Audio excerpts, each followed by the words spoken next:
عن عائشة رضي الله تعالى عنها أن رجلا استأذن على النبي صلى الله عليه وسلم فقال يأذن له فلبئس ابن العشيرة أو بئس رجل عشيرة فلما دخل عليه ألان له القول. قالت عائشة فقلت يا رسول الله قلت له الذي قلت ثم ألنت له القول. قال يا عائشة إن شر الناس منزلة عند الله يوم القيامة من ودعه أو تركه الناس اتقاء فحشه. அன்ன ஆயிஷா ரலியல்லாஹு தஆலா அன்ஹா அவர்கள் அறிவிக்கின்றார்கள், நபிகள் ஸல்லல்லாஹு அலைஹி வஸல்லம் அவரிடத்தில் ஒரு மனிதர் உள்ளே வருவதற்கு அனுமதி கேட்கின்றார். அப்பொழுது நபிகள் ஸல்லல்லாஹு அலைஹி வஸல்லம் அவர்கள் அனுமதி கொடுத்துவிட்டு அன்னை ஆயிஷாவிடத்திலே கூறினார்கள், ஃபலபிஸ இப்னுல் அஷீரா அவ் பிஸ ரஜுல் அஷீரா, இவருடைய கூட்டத்திலேயே மிகவும் கெட்ட மனிதர் இவர்தான் என்று கூறினார்கள். ஆனால் அதற்கடுத்து ஃபலம்மா தஹல அலைஹி அலான லஹுல் கௌல, உள்ளே வந்ததற்கு பின்பு நபிகள் ஸல்லல்லாஹு அலைஹி வஸல்லம் அவர்கள் மிக நளினமாக பேசினார்கள்.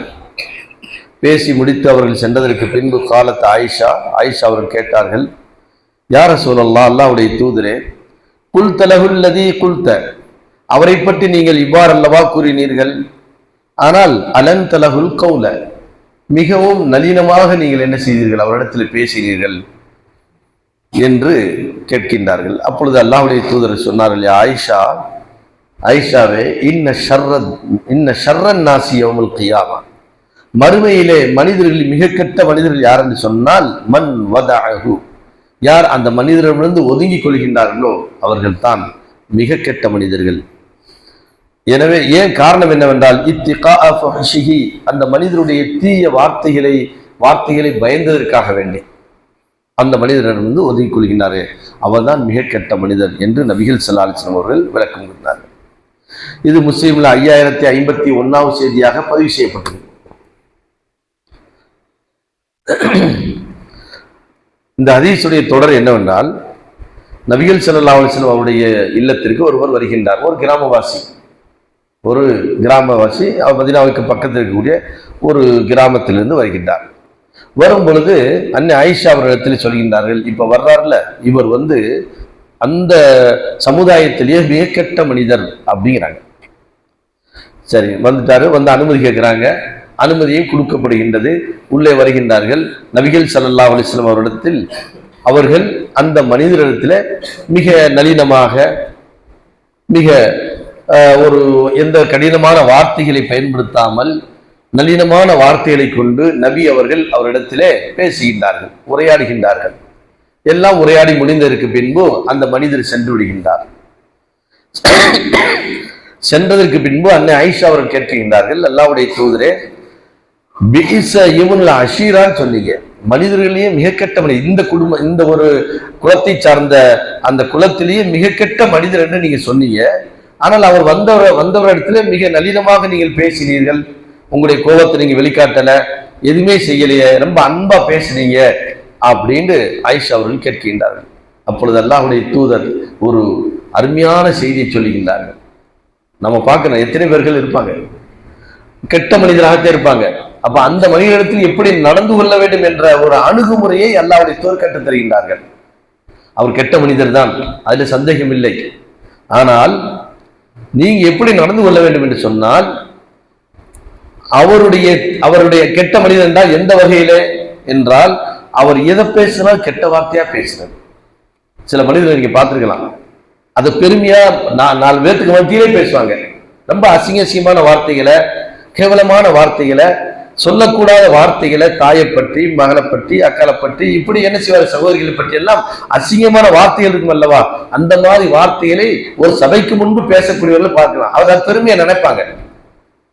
இப்ப இந்த மாதிரி மனிதனிடத்திலே எப்படி, ஏன்னா நம்ம பேச்சு கொடுத்தோம்னா அவர்களுடைய வாயிலிருந்து வர்றது என்ன வார்த்தை வரும், நல்ல வார்த்தையே வராது. ஒரு அசிங்கமான வார்த்தையை சொல்லிட்டு அப்புறம் தான் விஷயத்துக்கே வருவார். இப்ப இந்த மாதிரி மனிதர்களை நீங்கள் பார்க்கும் பொழுது என்ன செய்யணும்னா பேச்சை குறைச்சிக்கணும் அப்படிங்கிறாங்க. அவர்கிட்ட நல்லினமா பேசிட்டு அனுப்பிச்சு விட்டணும். நம்ம வாடி இன்னும் சிலர்கள் இருக்கிறாங்க, இவர்கிட்ட பேச கொடுத்தோம்னா அது பாட்டு கெட்ட வார்த்தையில திட்டிகிட்டே இருக்க நம்ம நல்ல சந்தோஷமா சிரிச்சுக்கிட்டே இருக்கலாம். அப்படி சில பேர் இருப்பாங்க, அவர் பேச பேச ரசிப்பாங்க. அதுதான் அல்லாஹ்வுடைய தூதர் கற்றுத்தர்றாங்க. இப்படிப்பட்ட மனிதர்கள் நீங்கள் பார்த்தால் நீங்க என்ன செய்யணும்னா நளினமா பேசி பேச்சை குறைச்சிக்கிட்டு ஆள் அனுப்பிச்சு விட்டணும். ஏன் வாயை திறந்தாலே என்னதான் வரும்? அசிங்கமான வார்த்தைகளா வரும், கரடு முரடான வார்த்தைகளா வரும். அப்ப அந்த மாதிரி வார்த்தைகளிலிருந்து நாம தவிர்த்து கொள்ள வேண்டும் என்றால் நம்ம என்ன செய்யணும்? அதிலிருந்து நம்முடைய வார்த்தைகளை நம்முடைய பேச்சை குறைச்சிக்கணும், கண்ணியமான முறையில பேசணும். அதனால அந்த மனிதர் உள்ள வந்த உடனேயே ரசூல் ஸல்லல்லாஹு அலைஹி வஸல்லம் என்ன சொன்னாங்க? ரொம்ப கண்ணியமா, அதே ஆயிஷா கேட்கிறாங்க, அலிநலவு ரொம்ப எளிமையா ரொம்ப நளினமாக நீங்க பேசுறீங்களே அவர்கிட்ட அப்படின்னு. ஆமா, அப்படித்தான் பேசணும். காரணம் என்ன தெரியுமா? இந்த மாதிரி அவங்க சபையில 4 பேர் இருக்கும் பொழுது அசிங்கமா பேசக்கூடியவங்க தன்னை பெருமையா நினைச்சிட்டு பேசுறாங்க. ஆனால் மனிதர்களிலேயே மிக கெட்ட மனிதர்கள் நாளை மறுமையில அல்லாஹ்விடத்தில் யாரா இந்த மாதிரி மனிதர்கள் தான். இந்த வார்த்தையில 4 சமயத்துக்கு முன்னாடி அசிங்கமா பேசுறாங்கல்ல, கெட்ட வார்த்தையில பேசுறாங்கல்ல, இந்த மனிதர்கள் தான் மனிதர்களிலேயே மிக கெட்ட மனிதர்கள் நாளை மறுமையிலே. எனவே அந்த மனிதனுடைய தீய வார்த்தையிலிருந்து நீங்கள் ஒதுக்கி கொள்ள வேண்டும் என்றால் நீங்க என்ன செய்யணும்? உங்க பேச்சை குறைச்சிக்கணும் என்று சொல்கிறார்கள். அதே போன்ற இன்னொரு விஷயம் நாம் இதிலிருந்து விளங்கலாம். மனிதர்கள் கெட்ட மனிதர்கள் என்று சொன்னார்கள். ஒண்ணு, அந்த மனிதர் எப்ப பார்த்தாலும் அடுத்த ஆளுக்கு தீமை செய்யக்கூடியவரா இருப்பார். யாரை பத்தி நல்ல கருத்தை சொல்ல மாட்டார். அவரா அவன் மோசமானவர், இவர் இப்படிப்பட்டவர், இப்படி சிலர்களை நம்ம பார்த்திருப்போம். யாரை எடுத்து சொன்னாலும் அவர்கள் குறை சொல்லிக்கிட்டே இருப்பாங்க. இப்ப நம்மளும் அவர்கிட்ட என்ன செய்யணும்டா, அந்த மாதிரி நிகருக்கு நிகரா பேசணும்னா ஒரு மனிதரை பற்றி குறை பேசுவார், இன்னொருத்தரை பத்தி குறை பேசுவார். நம்ம என்ன செய்யணும்? அந்த இடத்துல பேச்சை குறைச்சிக்கணும். ஏன் நம்மள அவருக்கு பாவியாரி ஆயிடுவோம். நம்ம கேட்டு ரசிச்சுக்கிட்டே இருப்போம், அழகா கேட்டு குறை சொல்லிக்கிட்டே இருக்காங்க. அது சில மனிதர்களுடைய குறைகளை கேட்க கேட்க எப்படி இருக்கு? நம்ம காதுக்கு இனிமையா இருக்கும். சிலர்கள் கெட்ட வார்த்தையில கேட்பதற்கு இனிமையாக இருக்கும், சந்தோஷப்படுவோம். சிலர்கள் பிறரை பற்றி குறை சொல்வதை இனிமையா கேட்டுக்கிட்டே இருப்பாங்க. அப்ப அந்த மாதிரி மனிதர்களிடத்திலும் நீங்க எப்படி இருக்கணும்? பேச்சை குறைச்சிக்கணும். பேச பேச அவங்களுக்கு என்ன செய்யும்? ஒண்ணு, உங்களுக்கு தீமை ஏற்படுத்துறதுக்கு உண்டான வேலையை செஞ்சு விட்டு போயிடுவார். அதனால அல்லாஹ்வுடைய தூதர் சொன்னாங்க, இத்திகா ஃபஹ்ஷிஹி, அவருடைய தீயதிலிருந்து நீங்கள் பயந்து கொள்ள வேண்டும் என்பதற்காக. ஆகையினால் இது போன்ற மனிதரிடத்தில் பழகக்கூடிய பேசக்கூடிய ஒரு சந்தர்ப்ப சூழ்நிலை ஏற்பட்டால் நாம் எப்படி நடந்து கொள்ள வேண்டும் என்ற வழிமுறையை நபிகள் ஸல்லல்லாஹு அலைஹி வஸல்லம் அவர்கள் இதிலிருந்து கற்றுத் தருகின்றார்கள். சுப்ஹானக்கல்லாஹு வ பிஹம்திக அஷ்ஹது